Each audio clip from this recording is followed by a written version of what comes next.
Good evening, everyone. So tonight we're going to be talking about charity. But of course, we talk charity almost every day.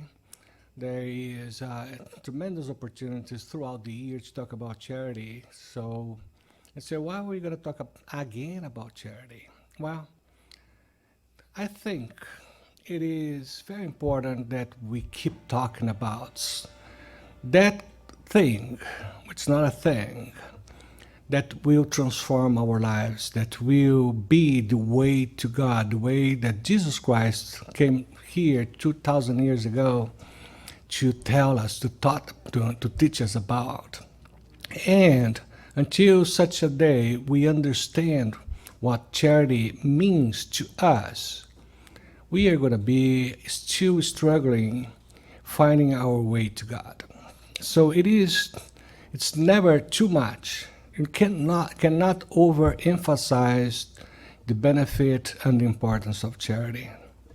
So, I was listening to the prayer and I was feeling myself like all of a sudden I was not thinking like this before, but I was saying, gee, I guess what I propose to do tonight is to do what Jesus Christ did 2,000 years ago. Of course, I'm not Jesus Christ, I'm far away from him, but based on his lessons, based on what I learned, I'm in a way repeating, I'm kind of doing what he did, which is to call your attention to the first commandment of God and how charity ties into that first commandment.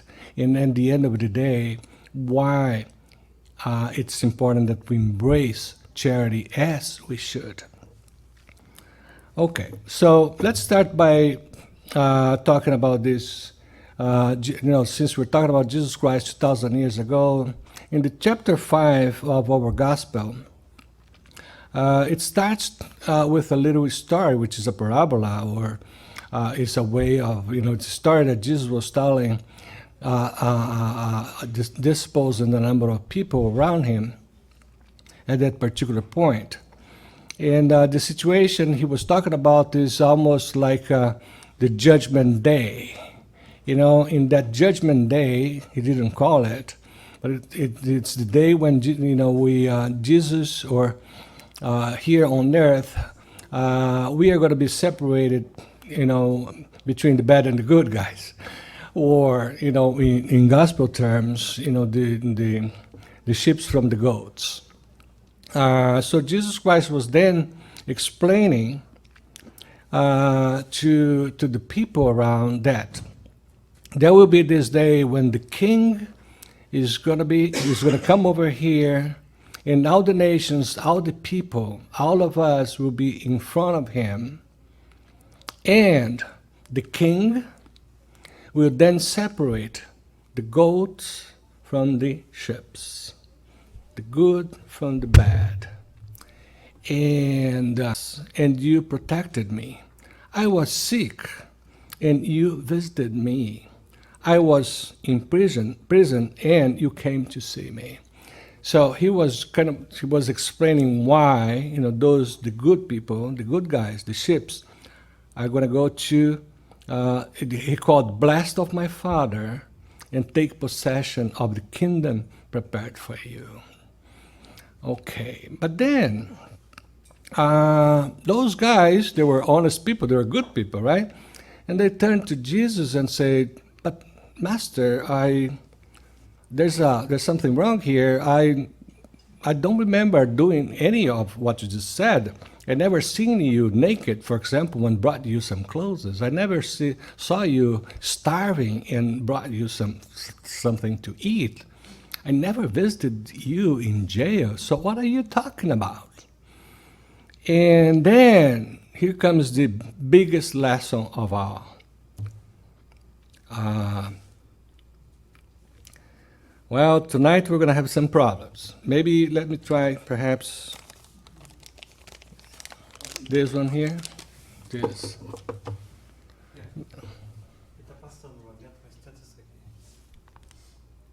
Okay, I think this is going to work. Then comes Jesus and say, verily, verily, I say to you, when you did that to the most necessitated of my brothers, the smallest of my brothers, it was to me whom you did that to. So can you imagine that? Say, Jesus was saying, I know you never saw me in jail. I know I was never starving. But when you did all those things to the least of my brother, you were doing that to me. Wow. Here, then, we already have enough to think about, to put ourselves in the shoes of Jesus in that, or the other guys, of course, that particular point in time and say, whoa, so now you caught me, Master, I did not know that, or whatever you're going to think about. But the thing is, don't expect to meet Jesus starving on the street for you to do charity. He expects us to help one another, particularly whom? Those that need the most. Of course, the other side of the other guys that Jesus didn't call to go to the promised land, he went to the other side, and then he did the same thing. He said, when I needed, you were not there for me. So, and then now you're going to go someplace else. Okay. All the moral of Jesus is assumed then in charity and humility. That is, in the two virtues that will combat selfishness and pride. We're going to tie, very well tied here, these things of charity and humility and the first commandment coming from God. So we understand where we are headed to, what we're looking at when we talk about charity. But first, so humility and charity, Jesus puts it clearly and explicit in terms of absolute conditions for future happiness. So here we are talking about charity. And if you go back and try to understand what Jesus meant by that, why his morals were all based on charity and humility. And he's telling us is because it's the absolute condition for future happiness, which is what we want. On the other hand, though, pride and selfishness, those are the two pillars of all the evil, all the bad things in the world. So we must have heard this before here. So all of our problems, suffering, and all the consequences of doing evil comes from just us, the world. Those two things, the pride and selfishness are the pillars.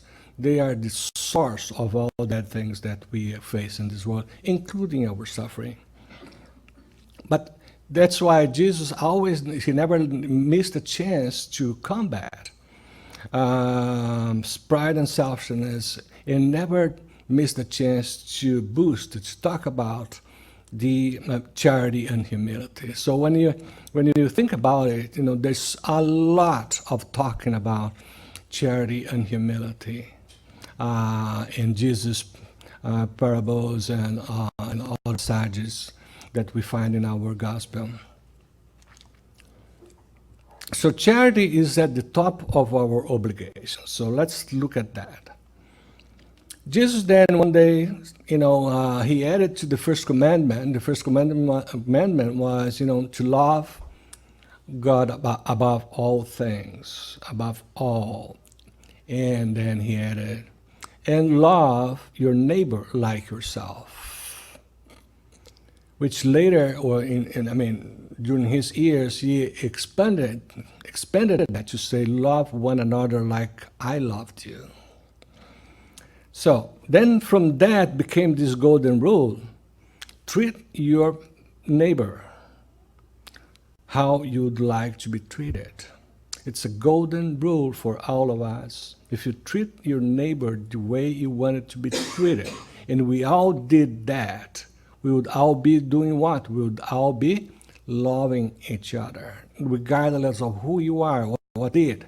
There's a point in the Spirit's book question asking what Jesus meant by charity, the way he practiced it. And then he was very clear and very quick to say, through, of course, his the good spirits helping in the books of spirits. But he said, there's three words that in Portuguese is nicer because it forms this little acronym, BIP, B-I-P. In English, it's not going to be like that, but B stands for benevolence. So what is charity for the way Jesus understood it? Charity. I stands for indulgence. And here, we don't have a P for perdão, but we have what? Forgiveness. So that's what Jesus, that's how the spirits collaborating with Kardec translated or responded to that question on how Jesus practiced charity, benevolence, indulgence, and forgiveness. But anyway, the golden rule for us to do what we are supposed to do in the first question, which is love your neighbor like yourself, is to do what? Charity. Treat your neighbor just like you like to be treated. Okay, then charity. Why is charity then important in this equation here? Well, simply put, charity is the purest, the most sublime, and most comprehensive demonstration of love for one another. So that's why charity is so important for us to understand. What is it? Why is that important? It's just the purest way to love your neighbor. So when the first commandment asks us to love our neighbors as ourselves, or to love one another like Jesus loved us, we're talking about using the most sublime way of doing that, which is charity. And then, coming out of those things, what you're going to see is, without charity, there is no salvation. You see, that's when we see in some centers, there's one center that we have these big letters instead of that, to say, without charity, there's no salvation. And we see that a lot somewhere else. We see that a lot in books, okay? And there was a phrase that was coined by Allan Kardec. And without charity, there's no salvation. And so, where does that come from? Well, very simply put, is the way to meet, to obey, to do, to execute, if you will, to comply with the very first commandment of God.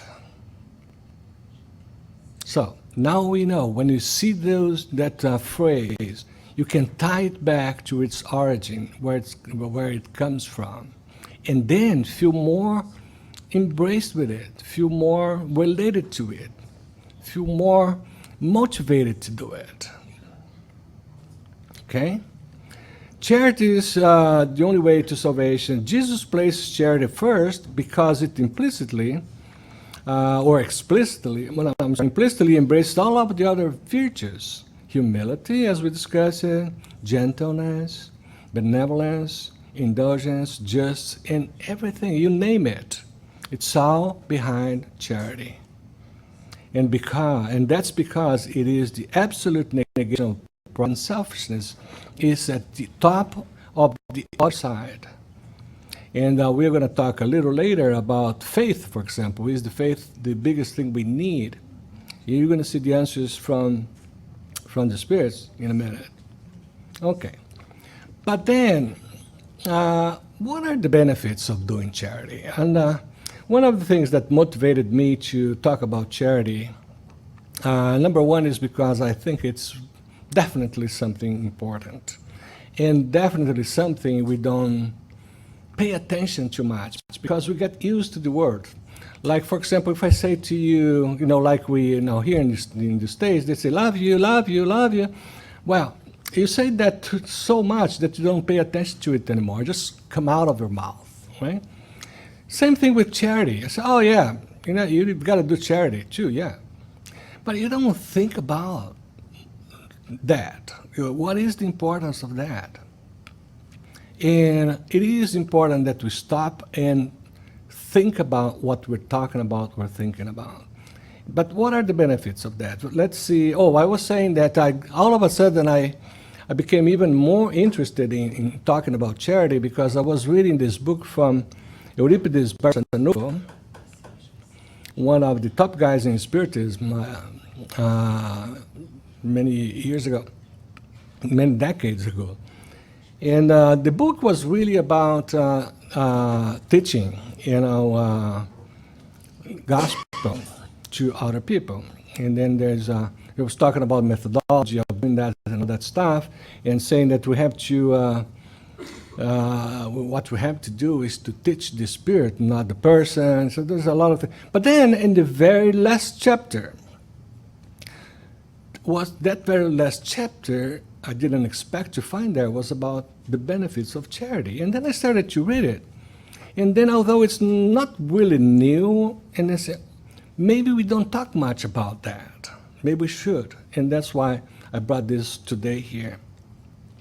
So what are the benefits of charity? Charity is a divine method to approach us, one another, to make us get closer, to get us close to the next person. Remember the first commandment, love one another just like Jesus loved you, or love your neighbor like you love yourself. Well, you have to somehow get closer to somebody to love. And that implies on something very important that we sometimes we just don't pay attention to, which is this that charity is one way of approaching the other person in a way that we're going to connect to each other. Okay, so let's see a little bit more about that. So through charity, we improve the moral performance of whoever we are trying to help and ours. So when you do charity the way it should be done, you are bringing the person that you are helping to a different level, to a higher level. So one of the things that I used to say, there's this food pantry in another center, and there's all these people that come over there to get something to take home. This something is a basket of food, but also he takes some words, some kisses, some hugs, and all stuff like that. Also, as they come and get the food, they may leave with a sense that they are not alone, that they are cared for, that there is something else happening here coming from top down, so that they can have something to put in their tables. You see what I mean? So, in that moment, you strengthen the spirit of that person and say, wow, I wish we could help each other the way we do here in this 30 to 60 minutes we stay in that center. So, and then, of course, the more you do of that, the more you are going to embrace charity. And by embracing charity, you're going to improve yourself, as we're going to see here. So, material donation, generally, it does not get a person close to others at a sentimental level that transforms souls. Minor reciprocity, charity is giving and receiving. Charity is giving and transforming. So when you do some money to somebody, it could be on the streets, for example. Sometimes we do a little, those a few coins to get rid of the person. You don't even look at his eyes or her eyes. Or there's a place there that says donation. Just, okay, here it is. Those things don't create a situation where somebody specifically is feeling the help. Okay? You still need to do that. Sometimes we have to do that. There is material donations, there's material charity, and then there's benevolent charity. This whole thing here is about benevolent charity. It's one that may cause somebody to improve, somebody to feel better, somebody to feel more hope, okay, by receiving something from you. And that something, it may even be some coins, but it will, the first thing he's going to receive is a good energy from you. You may tell him a few words of consolation. You may hug him. You may make that person feel loved for a long time, feel cared for.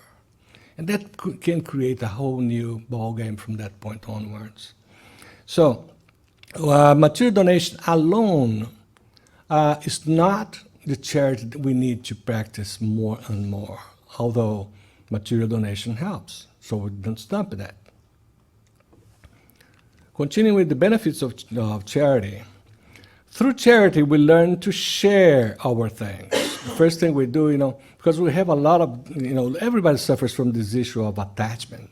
So everything is important. Maybe I'm not going to give that away because maybe down the road I'm going to need it. Right? So, or I just don't want to, this came from my mother, I'm not going to do it.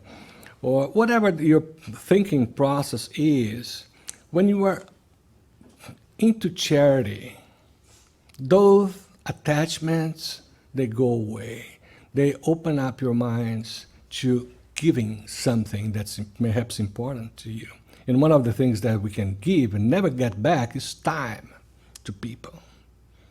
And how many times we want to talk to somebody, and that somebody has 3 minutes for us. And then he's going to say, oh, you need to go to the Spiritist center to take care of that. Oh, you need to pray a lot more than you do. Or you have to do is this gospel at home. And then we get rid of the guys, the person. We don't give our time, we don't do anything. You need to learn how to share. Then we also need to practice detachment, as I said. We have to do that. We are too attached to not just things. We are attached to ideas as well, to titles, to social position. We're attached to a number of things that you don't even think about. We need to learn how to do that, to detach from things. Also, it's going to make you feel good, because giving does makes you feel good. It makes you feel like you have something more. You have this ability to give. You have a good heart. Mm-hmm. And of course, by doing all of that, it's going to build noble values. The more you think about doing charity, the less you think about doing something that's not going to add to your virtues. Okay, that's why charity is the effective way to combat selfishness and pride, and build or strengthen our virtues. So it's very clear in the previous paragraphs. If you learn to share, if you learn to detach, if you learn to how good it does for you, for the other, there's only so much space there that's now taken by selfishness and pride. When you make your good side grow, right? And then there will be less and less place for pride and selfishness, to the point where you're going to be totally spiritualized. But this is, all of this is something that we can all do. And it's a matter of willing to do. But it's also a matter of understanding why we do it and have the faith to do it. Okay. So, continuing with the benefits of charity. Through charity, we externalize our kindness, benevolence, hope, and confidence in a way that material-only charity cannot do. And it leads us to the point where we just give it, no matter to whom and what we're going to get in exchange for that. Because true charity is not looking for compensation. True charity is looking for making somebody feel happier, somebody else feel better, with less pain, less isolated, less abandoned, right?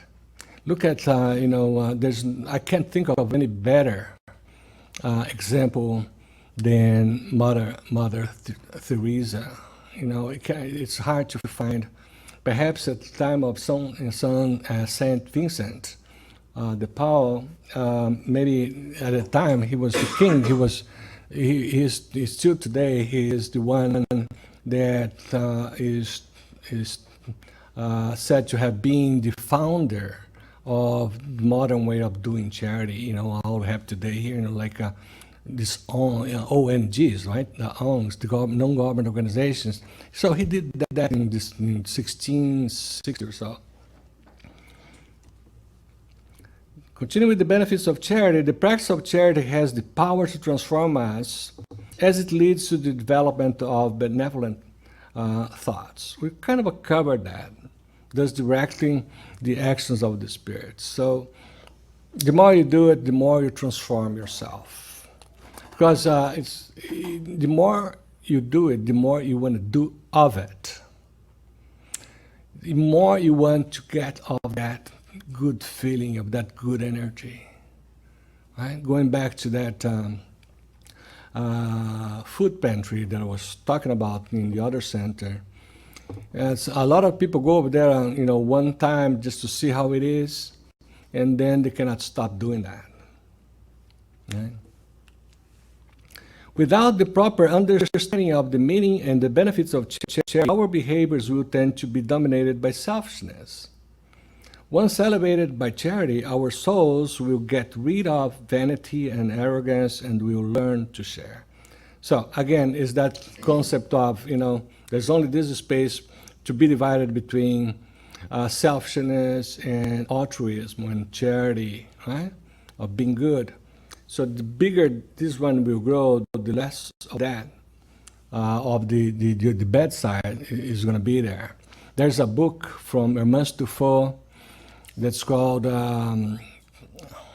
Inner Transformation Without Pain or something like that, if I were to translate, which is really this, instead of you consider yourself a little bit selfish, and say, I'm going to work on me, I'm going to work on that. What she's telling us is, no, don't do that. Just work on being good. And then there will be less space for selfishness.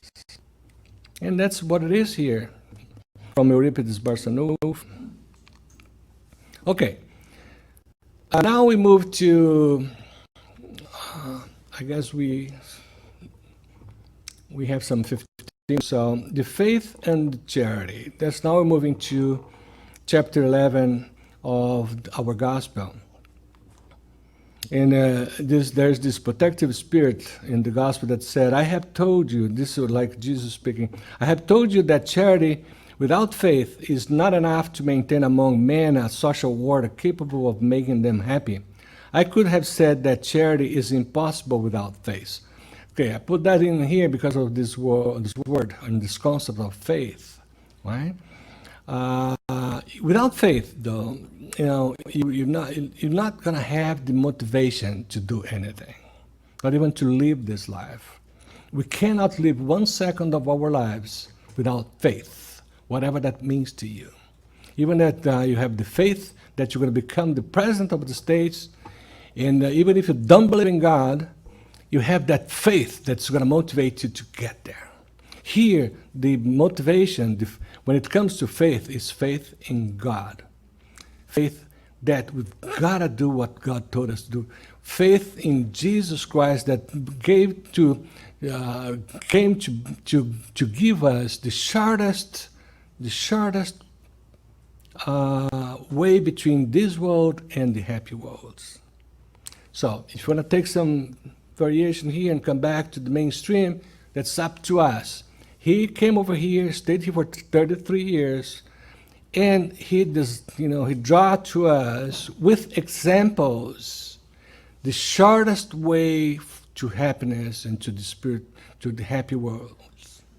It's up to us if you want to deviate from this and make it longer. Right? But again, coming back to faith, if you have that faith that you want to keep and just follow that the shortest way, okay, then you don't have the faith necessary for you to do what we need to do. Without which there's no salvation, which is charity. So only faith can inspire true charity. Practice it with abnegation and with sacrifice of all selfish interest. I was reading somewhere that initially the word charity in French, of course, Allan Kardec was French, and charity was understood as altruism, which is a little bit, it's bigger than charity, the way you understand it. But anyway, the difficulty for us, and the challenge, I should say, for us, is no matter how we pronounce it and how we translate it, we're talking about the only way to get there, which is the happy worlds, and by, of course, meeting our obligations with the first commandment. There's this spirit of Elizabeth of France in the gospel that says, the charity is not just the things we give, not even the words of consolation that you add to them. No, what God requires of you is more than that. The sublime charity which Jesus taught us also consists in benevolence, that you always show and put on the things that you do toward your neighbor. What this is saying is, there's no way around this. You know, if you wanna do charity that's gonna count, then the charity is gonna be charged with love, with this benevolence, this your willingness, your will to do it. Right? It's totally different than the example that I was saying. So somebody knocks the door of your car, the window, and you just give him a quarter so that he goes away. So that's not charity, because there's no benevolence in that. The same spirit, Elizabeth of France, you may also exercise this sublime virtue with regard to beings for whom material donations will do nothing, whereas words of consolation, encouragement, and love will make all the difference. So in this particular point of the gospel, we're talking about loving the enemies, loving the criminals, even the criminals. And there's a lot, sometimes when you say love a criminal, there's a lot of misunderstanding there, and saying, well, how am I going to do that? You know, it doesn't sound right to start with. All they're asking us is not to hate. All they're asking us is perhaps to say a prayer, to be compassionate. You know, he's just a spirit that's far back in terms of development. It does not understand the world yet. It's probably, you know, it does help thinking that we've been there ourselves. You know? Okay, looks like time is going to fly here. Another time this protective spirit in the gospel, it is useless for the man eager for joyfulness to seek to deceive himself about his destiny in this world, intending to be allowed to occupy himself solely with his happiness. Again, if you're going to follow the first commandment, when it says, love your neighbor just like you love yourself, or love one another the way Jesus loved us. So then we're not alone anymore. Then we're not just ourselves. We are here to share. We're here to help each other.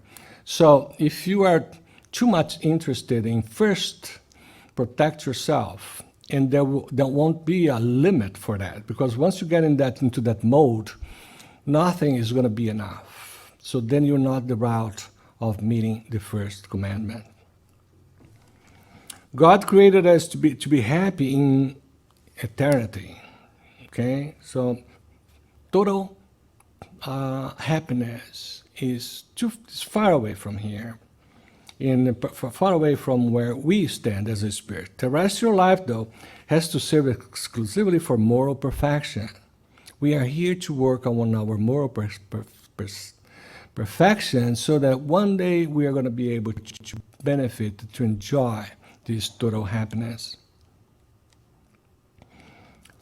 But here comes the explanation of something else. Happiness is also destined for men in this world, provided he seeks it not in material joys, but in doing good. This is another concept that is very hard to absorb, to internalize, to follow. We really have this tendency, and that's why we are still, this all related to how much progress we have made so far. There's nothing wrong with that. When you think about us being in the up curve here, we're just here, but one day we're going to be there if we do the things we need to do. But while we are here, we are limited in terms of intelligence, in terms of knowledge, in terms of our impulses, in terms of our shadows, from the past. And it's very easy to fall into the trap of seeking happiness in the material world. It's wrong. It can be happy in this world, but that happiness will come from inside and not from the material world. Albert Einstein said, a life that is not lived for others is not worth living. So, I like to cite Albert Einstein. I do that a lot. Everybody knows him as a scientist, but he had this other side of him. He left a lot of things written for us that still cannot be proven wrong, just like his theory as a scientist. And one of the things he said is, a life lived for just yourself is not a life. It is not worth living. It's very tough. Do not judge, do not judge at all, says this spirit here, my dear friends, because the judgment you apply more severely will apply to you. The thing is, sometimes we just fight to ourselves why we're not helping somebody. It's very easy for, no, I'm not going to help her because I know she does not deserve. Well, at that point, you put yourself in trouble because you don't know that. You don't know what's going on with that particular person. You don't know what she is going through, for example. We have to help each other without judgment. Just knowing that we are all at different phases of development, and we all have to go through such different phases. And if you think you are superior, then just prove it by helping the person without questioning, without judging. So that thing of I'm not going to help him because I know him very well. He's not going to use that help properly. He does not deserve it. That thing is against you. Now, we're getting close to the end here. Joanna de Angelis about charity. So it's not in the gospel. This is outside. And she had a few things here that are not going to be new news here, but there's a good way to summarize, perhaps. Keep in mind that charity in our actions must be the light that overcomes the shadow. Okay, everything comes from Joanna de Angelis. It requires that to stop and think for a little bit. So, light that overcomes the shadow. So, if we're going to do charity, it must be done in a way that is going to enlighten, enrich, help, diminish the pain, or do some sort of good for the other person. And if you don't exercise humility, for example, in doing charity, chances are the person that receives your help will feel worse off as opposed to better off. So it's like forgiveness, for example. I hate you, but I forgive you anyway. So how come that can be, right? So one thing that we need to be careful is to help in a way that the person will come out of that few moments with you feeling better, more hopeful, more loved. As long as you do not understand that charity is always the greater blessing to those who do it, by connecting the benefactor to the needy, you will be in the primeval stage of virtue by excellence.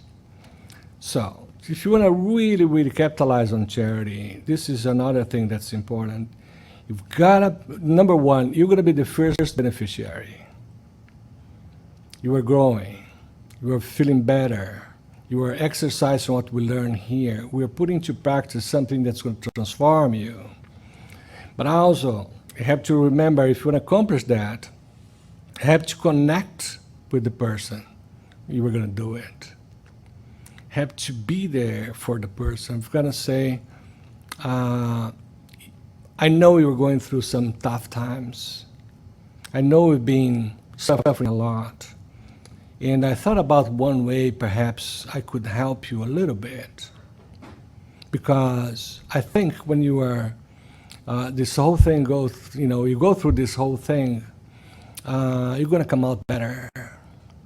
And I want you to feel loved. I want you to feel cared for.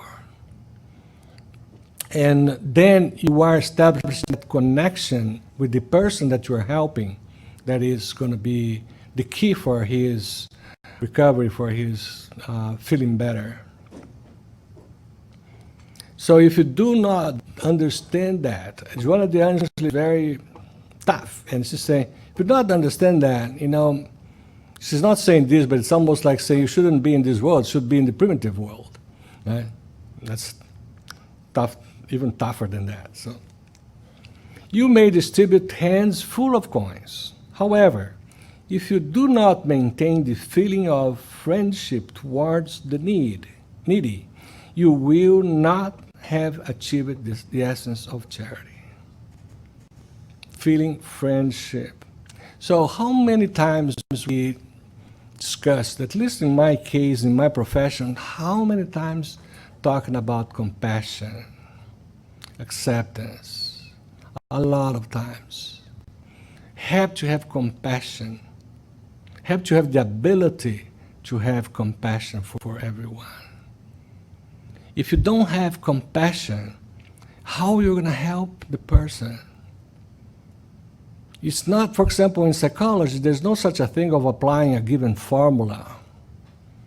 You have to have enough compassion to put yourself in the shoes of the other person. Sorry, it's kind of a failing here.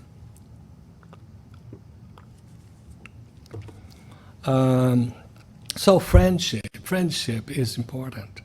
So you're going to have to do something because you see a person, a friend, a brother, somebody that needs kind of a help that you can give.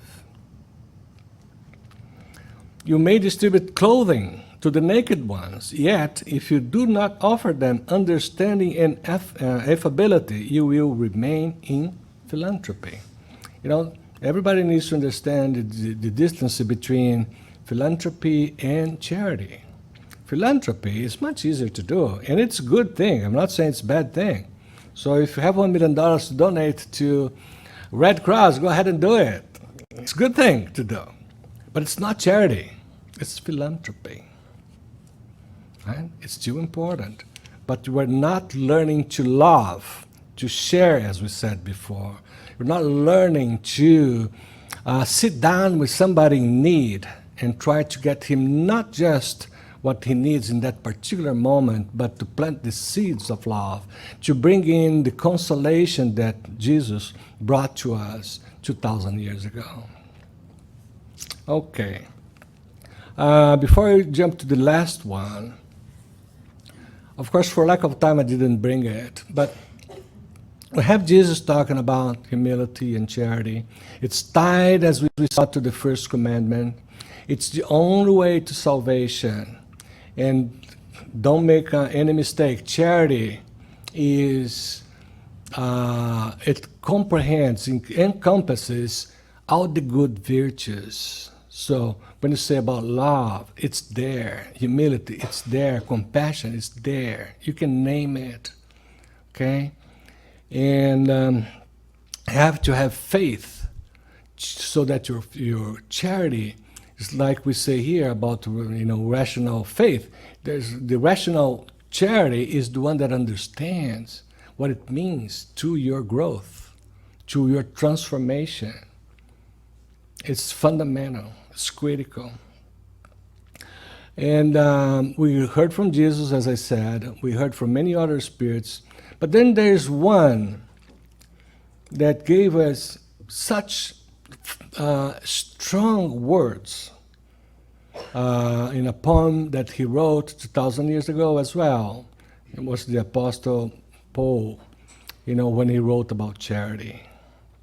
And we're not going to try to bring it here. It's one of the wonderful of this world. Okay, just like the Sermon on the Mountain is another one that's high up there. When it says, even if I had the power to speak all the languages of men and angels, if I didn't have charity, I wouldn't be anybody. So, and then he goes on and on. Even if and then he comes up with this big stuff and say, if I didn't have charity, I wouldn't be anybody. That's exactly it. Without charity, we're nobody. At least we're not any better than when we arrived here. And then at the end, he compares faith, something else, and charity, and then he says charity is still the biggest one because faith is needed to do charity. It's another, as I said, it's wonderful, and then has become music in Brazil, a song. There's a song. Some of you may remember the song that talks about that very same, it's a letter from Paul to the Corinthians, and that became music, even in English, very important. So, just to conclude, we are free beings, and we need to recognize the opportunities of the way. So that every day we have new opportunities, okay? Which are offered to us by God. Times have arrived for us to move from theory to practice. We have been studying, but for how long? We're going to spend the rest of our made decision that this incarnation is going to be just studying, no practicing. Well, then you don't observe it, you don't internalize it, you don't learn, you don't do anything with it. Because you forget things that you learn unless you practice it.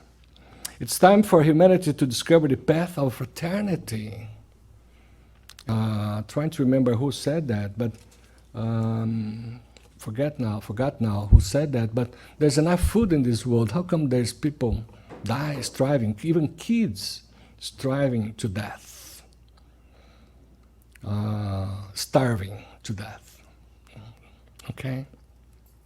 So it's time for us to move on to next step, which is fraternity. Now remember that sometimes we think the world is our home, our house, the people under the same roof as us, or perhaps those plus in-laws, my father, my mother, right? Perhaps those plus our closest friends. No. You are not limited to any of those. Your ability to help the world is unlimited. So just go as far as you can in trying to help other people. You have opportunity in your workplace. You have opportunity here in the center, on the streets if somebody stops you. Okay, and so we are full of opportunities. And we have the theory. Now we need to move to practice. To finalize this, I just hope that I at least draw your attention to think more deeply when you see next time this maximum without charity, there is no salvation. So with this, thank you very much. Thank you. Thank you.